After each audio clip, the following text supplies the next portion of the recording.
Daging dan unggas ya hari ini. Jurnalnya 2, 1 tentang daging, 1 tentang unggas.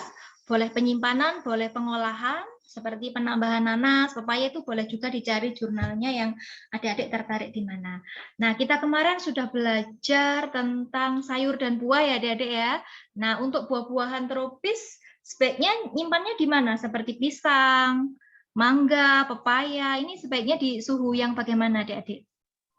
Suhu ruang, Bu. Iya, karena kalau kita simpan di suhu freezer atau suhu dingin akan mengalami kerusakan yang disebut sebagai apa adik-adik?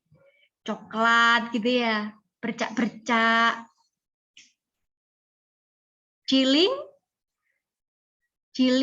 injury ya adik-adik ya. Nah, justru kalau daging dan unggas ini kita nyimpannya harus di suhu freezer ya, suhu yang sangat dingin sekali.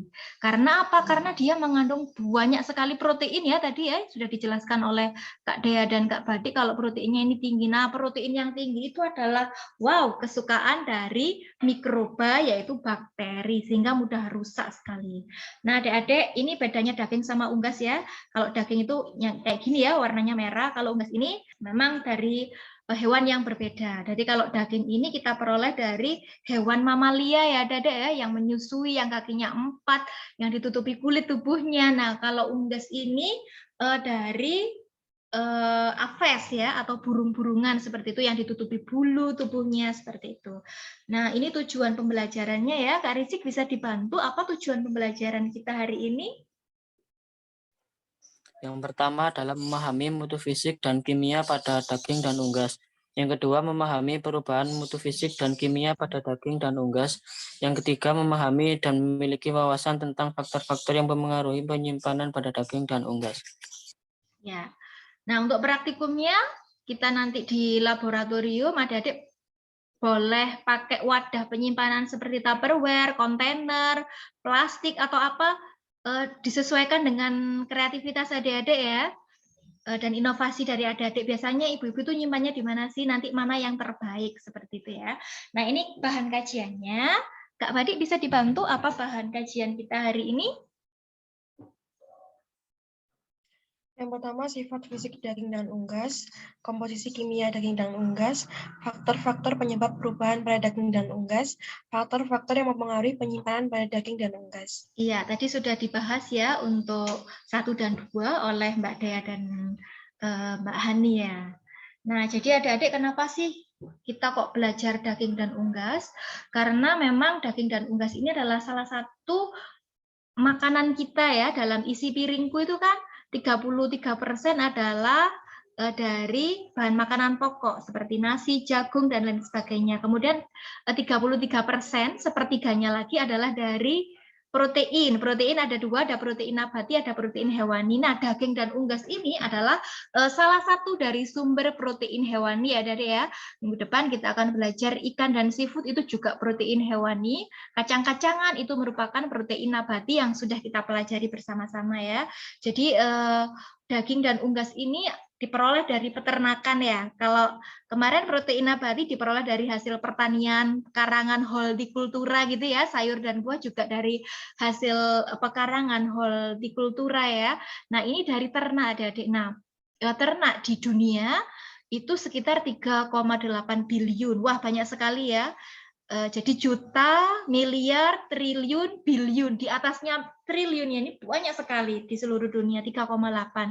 Nah, sumber peternakan yang ada di dunia itu ada dari sapi, domba, babi, kambing, kerbau, dan unggas ya. Nah, di Asia seperti di negara kita ya, produksi dari sapi dan kerbau ini tinggi sekali.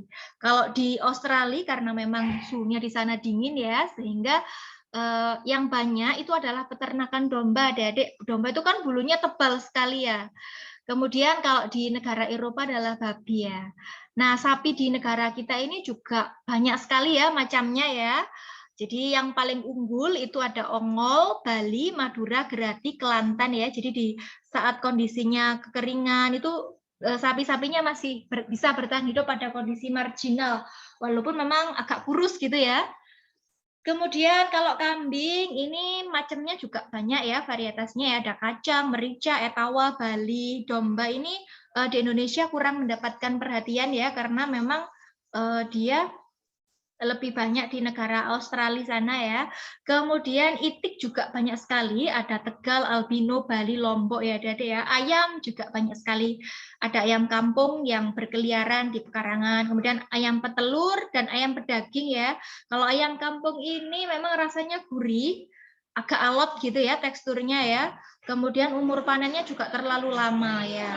Nah, kalau pedaging ini kan 3 bulan, 2 bulan, 1 bulan 108 hari itu sudah bisa kita panen sehingga untuk memenuhi kebutuhan daging yang sangat besar ayam pedaging atau ayam broiler ini mulai banyak dikembangkan ya di Indonesia ya. Saat ini harga daging kalau nggak salah 34.000 per kilonya. Nah, ini juga sudah dijelaskan oleh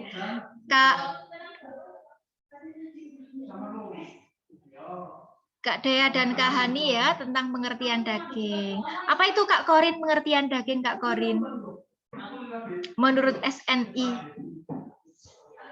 Daging adalah urat daging yang melekat pada kerangka hewan seperti sapi, kerbau, atau babi, kecuali urat daging dari bagian bibir, hidung, dan telinga yang berasal dari hewan sehat pada waktu dipotong. Iya, ini dari SNI ya pengertiannya ya. 01 ini artinya dari makanan ya, untuk kode untuk makanan itu 01. Nah, untuk ini 3947 ini adalah kode SNI. Kemudian ini tahunnya ya, Dede ya. Ini tahun untuk pembuatan klasifikasi mutunya. Nah, ini pengertian daging kalau menurut FAO ya. FAO ini Food Agriculture Organization. Jadi ini salah satu organisasi di bawah PBB yang bergerak dalam bidang makanan dan juga produk-produk pertanian atau agriculture. Coba Kak Yuni bisa dijelaskan apa itu daging? Bagian itu yang berasal babi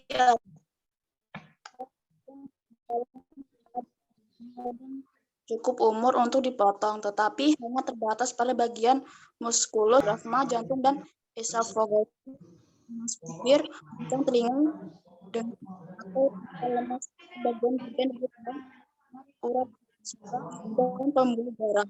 Iya, daging itu sebenarnya adalah otot rangka, otot yang menempel pada rangka gitu ya. Nah, adik-adik kalau kita sembelih, mau itu sapi, kambing, domba, kerbau, nah kita sembelih ya, kemudian kita kuliti bulu-bulunya, apa bukan bulu sebenarnya, dia adalah kulit rambut ya. Kita kuliti seperti ini, nah jadinya adalah hewan tanpa kulit, itu kita sebut sebagai karkas ya. How to get karkas? Tentu saja kita sembelih dan kita kuliti dulu seperti ini adik-adik ya, sampai dapat karkas. Nah ya ini ya, jadi ini kualitas daging itu ditentukan oleh kualitas hewan ternaknya ya. Jadi penanganan sebelum penyembelihan itu sangat-sangat penting sekali ya adik-adik ya, untuk mendapatkan daging yang berkualitas. Nah, jadi ini pertama penanganan sebelum penyembelihan, daging itu harus banyak istirahat, tenang. Supaya tenang, kadang-kadang disetelkan juga musik klasik dari Mozart ini ya. Ini agar mutu dagingnya ini kualitasnya tinggi. Jadi ketika dia disembelih, itu benar-benar tidak stres gitu ya, tenang. Kalau tenang nanti tidak banyak menghabiskan darah ya adik-adik ya. Nah, kalau kehabisan darah ini kan sumber nutrisi ya. Sumber nutrisi untuk menghasilkan tenaga ya, atau glikogen.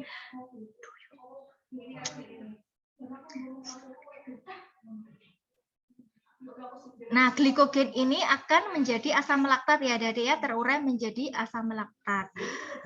Kemudian harus dibersihkan, bebas tanah, kotoran, dan dicuci, disemprot dengan air.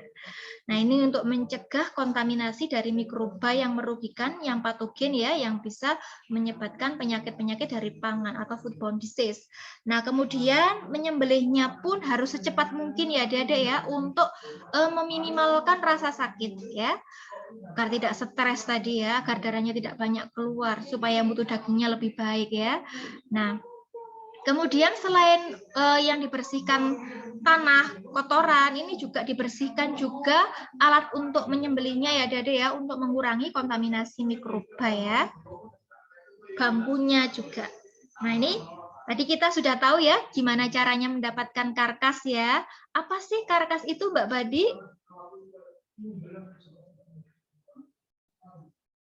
Adalah bagian tubuh hewan atau dibelah panjang tulang di mana ikut dalam atau jeroan dan ekor yang dipisahkan. Iya, jadi dipisahkan ya.